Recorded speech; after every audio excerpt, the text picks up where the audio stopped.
Encoded in our blood is a story from the beginning of time.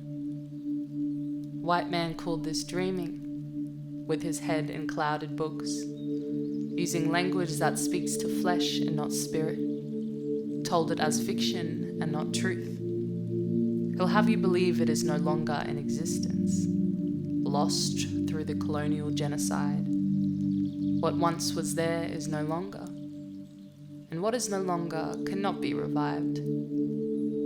But encoded in our blood is a story from the beginning of time. It cannot be whitewashed, for it is the color of the rainbow.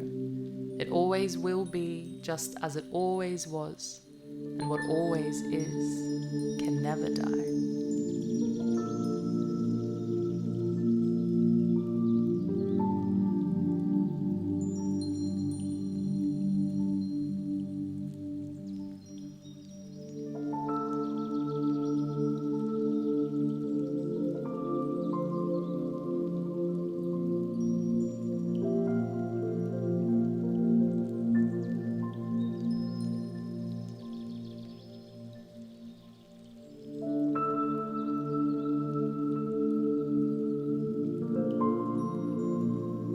You see, it is told in the ranges that watch solemnly over the valleys and plains, and in the rivers and creeks that patiently wait for wet season rains. It is told in the cliffs that battle against the wind and sea, and in the whales' migration as they make their way north to breed.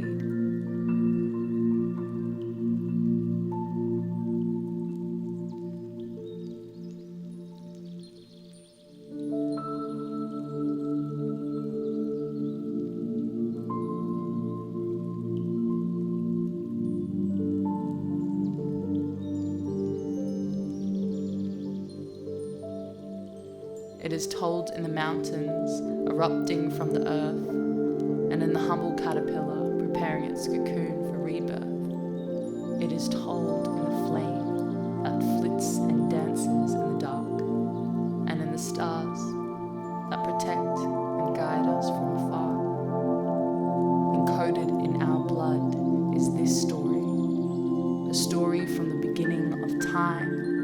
We are but an expression of this creation, and these words are an expression of mine. The dreaming was then, and so it is now, told in forms which continue to shift and change. When we dance, when we sing, when we write, we are dreaming. When we paint, when we speak, when we sleep, when we wake, we are dreaming. Creating just as our ancestors did before us, telling the stories of our country and our people. When we know the power of our creation, there is nothing that can stop us from dreaming. Encoded in our blood is a story, and in that story